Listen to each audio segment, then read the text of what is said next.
महिला आरक्षण 2029 से लागू करने के लिए लोकसभा में आज 3 बिल पेश कर दिए गए हैं। ये तीनों विधेयक रखे गए हैं। कानून मंत्री अर्जुन राम मेघवाल ने 131वां संविधान संशोधन विधेयक, परिसीमन विधेयक 2026 पेश किया, जबकि गृह मंत्री अमित शाह ने केंद्र शासित प्रदेश कानून संशोधन विधेयक पेश किया है।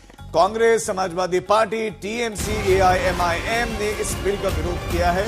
बिल स्वीकार करने को लेकर मत विभाजन की मांग की। लोकसभा में अभी वोटिंग का काम चल रहा है और प्रस्ताव पास होने पर ही बिल पर फिर चर्चा शुरू होगी। 207 सांसद जो बिल पेश करने के पक्ष में है, ये संख्या 207 है जो हम आपको इस समय बता रहे हैं, जबकि बिल के विरोध में संख्या ज्यादा दिखाई दे रही है। ये है 126। हम आपको वोटिंग का आंकड़ा भी दिखा रहे हैं और 333 ने कुल वोट किया है। तो ये कुल मिलाकर मौजूदा स्थिति है और इस समय भी अभी वोटिंग चल ही रही है। तो ये हम आपको बता दें, अभी वोटिंग चल ही रही है और पेश करने के जो पक्ष में है उसका भी आंकड़ा आपके सामने है और विपक्ष में जो नंबर्स हैं वो भी हम आपको बता रहे हैं। तो थोड़ी देर पहले का ये आंकड़ा है और आज जो तीनों ही विधेयक हैं वो रखे गए हैं। अभी पेश करने के पक्ष में 207 सांसद हैं, जबकि विरोध में जो संख्या है वो 126 है।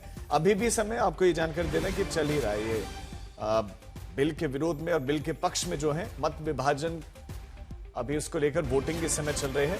लोकसभा की हम आपको ये जानकारियां दे रहे हैं। 207 सांसद इस समय बिल को पेश करने के पक्ष में है।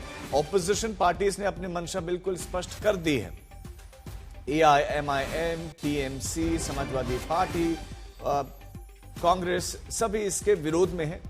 असदुद्दीन ओवैसी से लेकर अखिलेश यादव, कांग्रेस के लीडर, सब ने अपनी बात इस पर रखी है और वो इसे कॉन्स्टिट्यूशन के खिलाफ बता रहे हैं। बहरहाल इस समय आपको ये जानकारी दे दें कि इस समय मत विभाजन की मांग को लेकर वोटिंग चल रही है। पहले खाना में जरूर हुआ था लेकिन उसके बाद वोटिंग शुरू हुई है और इस समय वोटिंग चल रही है। अभी पेश करने के पक्ष में 207 सांसद हैं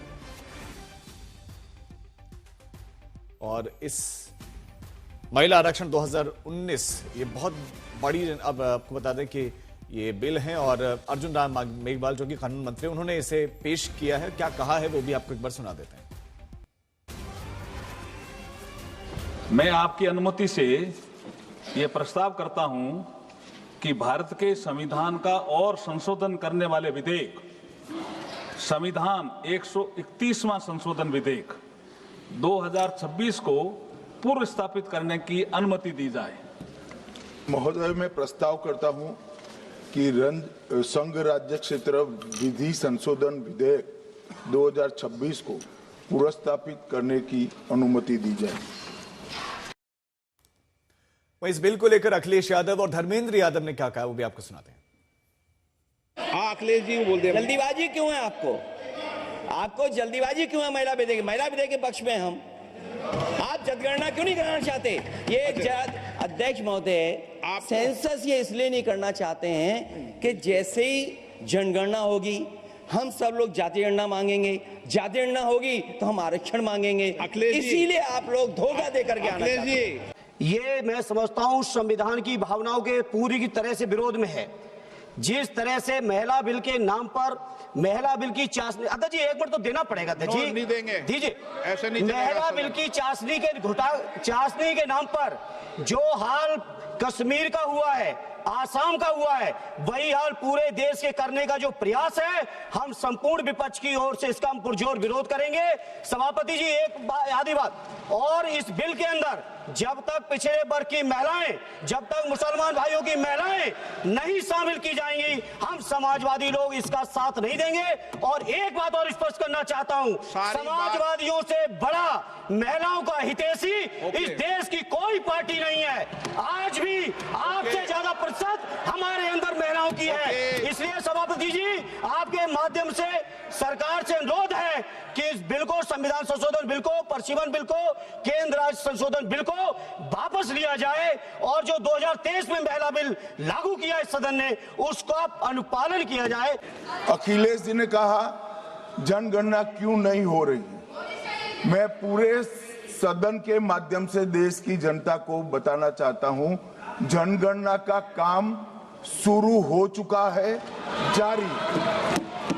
2, उन्होंने कहा कि हम जाति जनगणना का मांग करेंगे। मान्यवर, मैं आपके माध्यम से सदन को बताना चाहता हूं कि सरकार ने जाति की जनगणना करने का निर्णय ले चुकी है और आप बैठिए बता दो। अरे बैठिए भाई, बैठिए। और जाति के साथ ही ये जनगणना हो रही है। माननीय सदस्य धर्मेंद्र यादव जी कह रहे हैं कि कॉलम नहीं है। उनको मालूम पड़ना चाहिए कि अभी घरों की गिनती हो रही है और घरों की कोई जाति नहीं होती है। समाजवादी पार्टी का चले तो घरों की भी जाति तय कर ले। मान्यवर, जब व्यक्तियों की जनगणना होगी, नागरिकों की जनगणना होगी, तब उसमें जाति का कॉलम रखा है। ये मेरा विभाग है। मैं सदन को आश्वस्त करना चाहता हूं कि ये जनगणना जाति जनगणना के साथ ही होने वाली है। तीसरी बात, इन्होंने ये जो आपने समझाया कि नियम 72 की जो खिड़की है वो हमें लेजिस्लेटिव कॉम्पिटेंसी पर और कॉन्स्टिट्यूशनल कॉम्पिटेंसी पर बोलने की ही इजाजत देती है।